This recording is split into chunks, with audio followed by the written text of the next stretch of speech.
샬롬. 오늘도 복되고 좋은 날입니다. 한 주를 시작하는 월요일이 되었습니다. 오늘 말씀 붙잡고 살아가시기 바랍니다. 빌립보서 4장 1절에서 9절의 말씀을 보도록 하겠습니다. 그러므로 나의 사랑하고 사모하는 형제들, 나의 기쁨이요 면류관인 사랑하는 자들아, 이와 같이 주 안에 서라. 내가 유오디아를 권하고 순두개를 권하노니 주 안에서 같은 마음을 품으라. 또 참으로 나의 멍에를 같이 한 내게 구하노니 복음에 나와 함께 힘쓰던 저 여인들을 돕고 또한 클라멘트와 그 외의 나의 동역자들을 도우라. 그 이름들을 생명책에 있느니라. 주 안에서 항상 기뻐하라. 내가 다시 말하노니 기뻐하라. 너희 관용을 모든 사람에게 알게 하라. 주께서 가까우시니라. 아무것도 염려하지 말고 다만 모든 일에 기도와 간구로 너희 구할 것을 감사함으로 하나님께 아뢰라. 그리하면 모든 지각에 뛰어난 하나님의 평강이 그리스도 예수 안에서 너희 마음과 생각을 지키시리라. 끝으로 형제들아, 무엇에든지 참되며 무엇에든지 경건하며 무엇에든지 옳으며 무엇에든지 정결하여 무엇에든지 사랑받을 만하며 무엇에든지 칭찬받을 만하며 무슨 덕이 있든지 무슨 기림이 있든지 이것들을 생각하라. 너희는 내게 배우고 받고 듣고 본 바를 행하라. 그리하면 평강의 하나님이 너희와 함께 계시리라. 아멘. 오늘은 이 말씀 붙잡고 나누려고 하는데요. 4장 1절에서 3절은 앞에 부분들처럼 이 동역자들에 대한 이야기를 하면서 동역자를 어떻게 대해야 될지를 얘기한 것이고요. 오늘은 지금 4절에서 7절의 말씀을 중심해서 말씀을 나누려고 합니다. 4절에 보니까 주 안에서 항상 기뻐하라. 내가 다시 말하노니 기뻐하라 했습니다. 사실 우리가 갖고 있는 한국어 성경은 여러 번의 번역을 거쳐서 우리의 손에까지 왔겠죠. 그러니까 하나님의 말씀은 이 번역이 되었다 그래서 그렇게 크게 문제가 되거나 뭐 오역이 있거나 그러지는 않습니다. 우리가 그렇게 하면 또 믿을 수도 없죠. 그렇지만 이제 나라마다 표현 방식이 다르다 보니까 언어가 다르다 보니까 원뜻을 정확하게 전달하기가 어려운 부분들이 있어요. 그래서 이제 목사님들이 가끔 원어는 무슨 말인데 원어상으로는 무슨 뜻이다 이런 얘기를 하지 않습니까? 저는 설교는 좀 쉬워야 된다고 어린아이도 이해할 수 있는 말이어야 된다고 생각하기 때문에 이렇게 좀 어려운 설교나 원어를 가지고 분석하고 분해한다고 그러는데 그런 설교를 별로 많이 하진 않았는데 가끔은 그럴 필요도 있어요. 왜냐하면 주 안에서 항상 기뻐하라 이 말 우리가 잘 기억하고 또 그래서 이 명령을 따라서 기뻐하려고 얼마나 노력합니까? 그런데 사실은 이 원어상의 원뜻으로 이렇게 잘 살펴보면 이것은 기뻐하라는 명령은 아닙니다. 그러니까 명령어로 쓰여진 기뻐하라라는 건 아니에요. 그런데 우리말에 기뻐하라, 항상 기뻐하라 하니까 이건 하나님의 명령이니까 그러니까 어떤 상황에서도 우리는 기뻐해야 되는구나. 하나님의 명령은 우리에게 기뻐하라고 명령하시는구나. 이렇게 받아들인단 말이에요. 근데 사실은 이 말씀의 뜻은 이런 것입니다. 그냥 설명만 해드리면 이런 것입니다. 하나님께서 우리를 결국 기뻐하게 하실 것이다. 기쁨의 자리로 인도하실 것이다. 하나님께서는 우리를 기쁨의 자리로 끌고 가신다라는 것입니다. 그러니까 우리가 무엇을 해야 된다가 아니에요. 우리가 무엇을 해야 된다, 우리가 무엇을 하라 이러한 명령이 아니라 하나님 편에서 하나님께서는 우리를 결국 기쁨의 자리로 데려가신다. 그것이 하나님의 뜻이다. 그것이 하나님의 의지다라는 것을 표현하고 있는 것입니다. 근데 이제 그것이 이제 번역을 계속해오고 나라마다 언어의 특징이 다르다 보니까 우리말에서는 항상 기뻐하라. 하나님께서 결국은 우리를 기뻐하게 하시니까 우린 기뻐하면 돼. 이런 식으로 이제 표현을 했죠. 근데 정확하게는 우리가 기뻐한다고 해서 기뻐해지는 게 아니잖아요. 사실 내가 슬픈 일이 있고 어려운 일인데 뭐 그 기뻐한다 그래서 기뻐집니까? 그게 아니거든요. 근데 이 원뜻은 하나님께서 우리를 기쁨의 자리로 데려가실 것이다. 그것이 이제 원뜻입니다. 그렇기 때문에 우리는 기뻐할 수 있는 것이죠. 왜? 하나님께서 우리를 그렇게 만드시니까. 하나님의 뜻이 거기에 있으니까. 5절 보겠습니다. 너희 관용을 모든 사람에게 알게 하라. 주께서 가까우시니라. 6절 아무것도 염려하지 말고 다만 모든 일에 기도와 간구로 너희 구할 것을 감사함으로 하나님께 아뢰라. 자, 어떻게 우리가 기쁨의 삶을 살 수 있느냐? 6절이거든요. 아무것도 염려하지 말고. 이 말도 마찬가지인 거예요. 이 말도 우리가 염려거리가 없나요? 얼마나 염려거리가 많은데. 이 말을 하고 있는 바울도 다른 성경에서 고린도전서에서 보면 얼마나 염려 속에서 살아요. 염려가 가득 찬 사람이었어요. 그러니까 우리가 살아가는 세상은 염려거리예요. 삶 자체가 염려지 뭐. 얼마나 많은 일이 있어요. 뭐 요즘에 코타키나발루에 환자 많이 나오죠. 또 홍수 나가지고 요번 주간에 일주일 내내 비 온다고 그러죠. 뭐 염려거리 많아요. 그 아무것도 염려하지 말고라는 표현을 그냥 우리는 우리는 염려 안 해야 돼 해서 되는 게 아니라는 것입니다. 이 말 역시 하나님 편에서 생각해야 돼. 하나님께서 말씀하시는 거예요.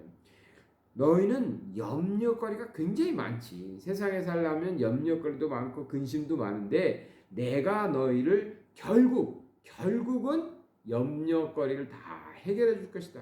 그 염려의 일들이 일어나고 근심된 일이 많겠지만 내가 그것을 결국 다 해결해 줄 것이다. 그리고 좋은 일로 바꿔줄 것이다. 그것이 하나님의 계획이고 하나님께서 하신다라는 거예요.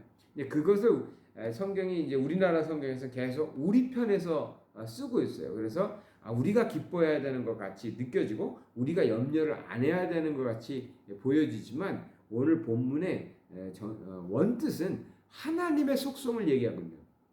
하나님의 속성을 말하면서 하나님은 그런 하나님이시기 때문에 우리는 그런 하나님을 모시고 있다라는 걸 바울은 지금 가르쳐주고 있는 것입니다.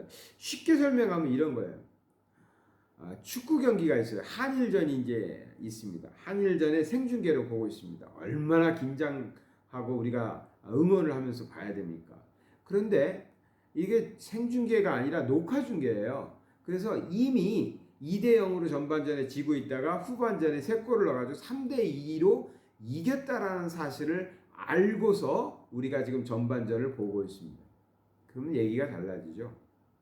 근심하거나 걱정하거나 초조해하면서 그 경기를 보지 않죠. 왜? 결과를 아니까.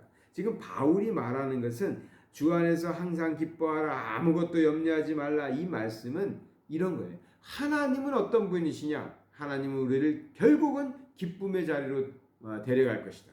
우리를 기쁨의 자리로 데려가신다. 또 우리의 모든 염려 근심을 우리의 하나님이 담당하시고 변화시키실 것이다.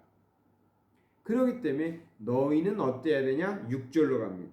5절로 갑니다. 5절. 그러니까 우리가 해야 될 건 5절밖에 없어요. 너희 관용을 모든 사람에게 알게 하라. 이 말씀밖에 없습니다. 그래서 6절에 또 후반절에 보면 그렇기 때문에 모든 일에 근심하고 염려하고 이런 것이 아니라 기도와 간구로 너희 구할 것을 하나님께 구하는데 어떻게? 감사함으로. 왜 감사함이에요? 하나님은 결국은 우리를 기쁨의 자리로 염려의 문제도 해결해 주시고 다 하실 걸 결정해 놓으시고 결론을 내려놓으신 거거든. 그러니까 그것을 믿는 우리는 모든 일에 감사할 수 있는 것이죠. 왜? 어떻게 될 줄 아니까. 지금은 좀 힘들어. 지금은 사업이 좀 안 돼. 지금은 병이 있어. 그러나 우리의 결론은 어떻게 될지를 이미 알고 하나님께서 그렇게 정해 놓으셨고 우리에게 알려주셨기 때문에 우리는 어떠한 상황을 만나도 오늘 어떠한 일을 당해도 감사함으로 하나님께 기도할 수 있는 것이죠. 이 믿음이 우리에게 있어야 됩니다. 매일매일 초조하게 사는 인생이 아니에요. 오늘 나는 실패할까 성공할까 오늘은 잘 될까 망할까 이거를 근심하며 사는 삶이 아니라는 거죠. 왜? 하나님께서는 우리를 기쁨의 자리로 염려의 문제는 해결해 주시고 근심도 해결해 주시고 하나님께서 결정해 놓으시고 그 길로 우리를 이끌어 가시는 과정에 있는 것이니까 그것을 알기 때문에 우리는 기쁨으로 살아갈 수 있고 모든 일에 감사로 할 수 있다. 그래서 우리가 하나님께 기도할 때도 구할 때도 감사함으로 기도할 수 있는 거죠. 7절 보겠습니다. 그리하면 모든 지각에 뛰어난 하나님의 평강이 그리스도 예수 안에서 너희 마음과 생각을 지키시리라. 우리의 생각을 지켜주신대요. 왜냐하면 보세요. 우리는 결론을 알아요. 우리는 이제 천국에 갈 거고 주님이 우리가 살아있는 동안에 재림하면 우리도 다 부활체가 돼가지고 다 하나님의 나라에서 기쁨의 삶을 살 거 다 알아요. 그런데 그래도 우리는 어디에 있어요? 이 땅에 살고 있어요.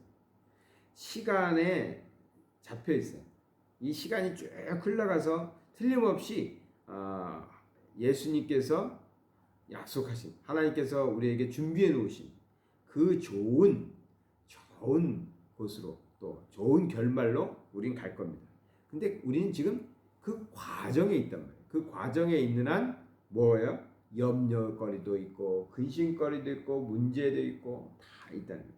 그러니까 우리가 마음을 지키지 못하면 자꾸만 우리는 염려에 빠지고 근심에 빠지고 감사함이 아니라 불평하고 살겠죠.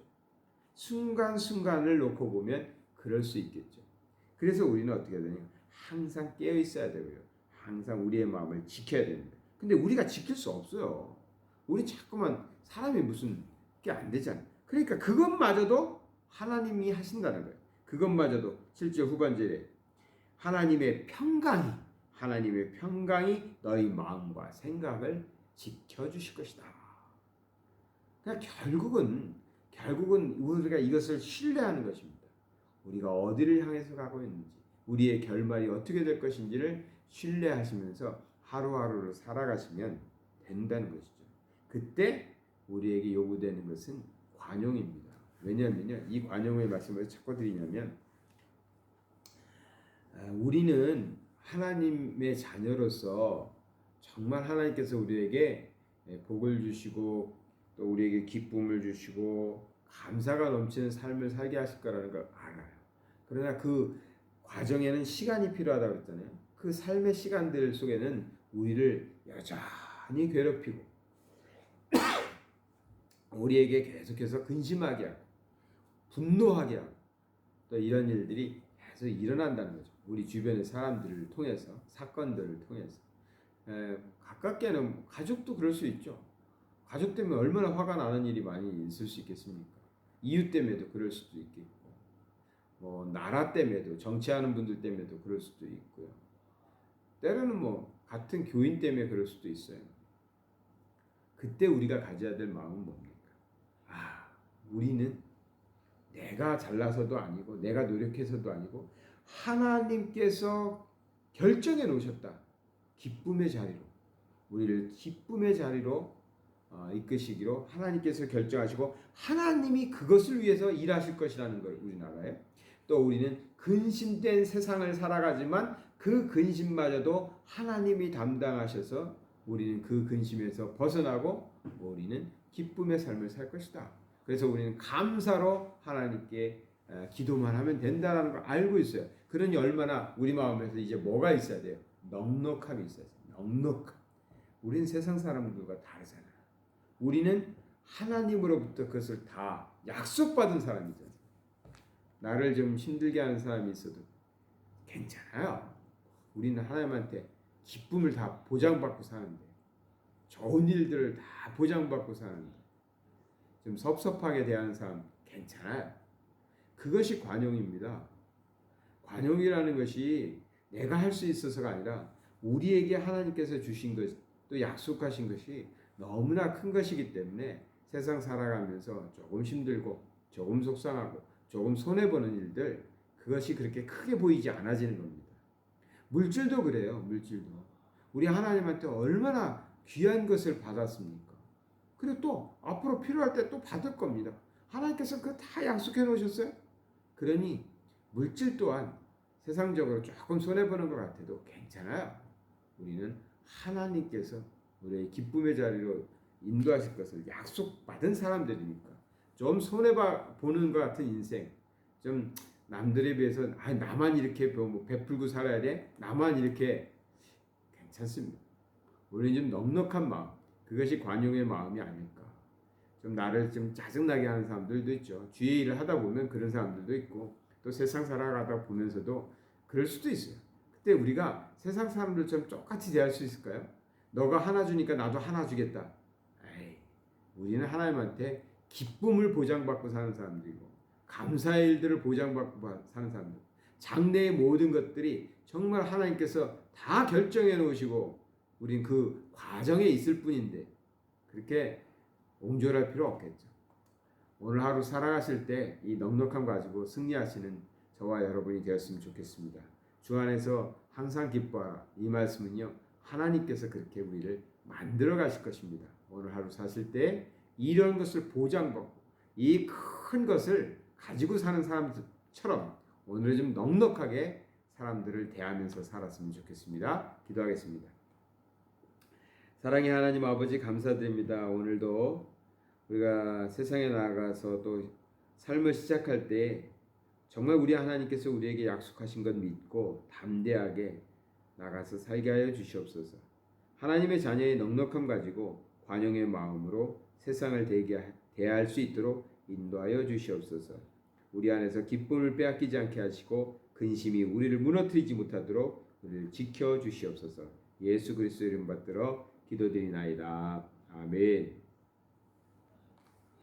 사랑하는 성도 여러분, 월요일입니다. 월요일이 돼도 저만 해도 특별히 이렇게 어딜 가서 할 수 있는 일이 없네요. 사업을 하시는 분들은 이 상황 속에서도 이제 사업을 또 하시고 하시겠지만 우리 성도님들 한 가지 한 가지 돌아보면 좀 많이 좀 답답하신 시간들을 보내실 수도 있겠다 하는 생각이 듭니다. 항상 이게 건강 조심하시고요. 한 주간 살아가실 때 주님께서 펼쳐주시는 주님께서 주시는 참 귀한 것 누리시면서 사시기 바랍니다.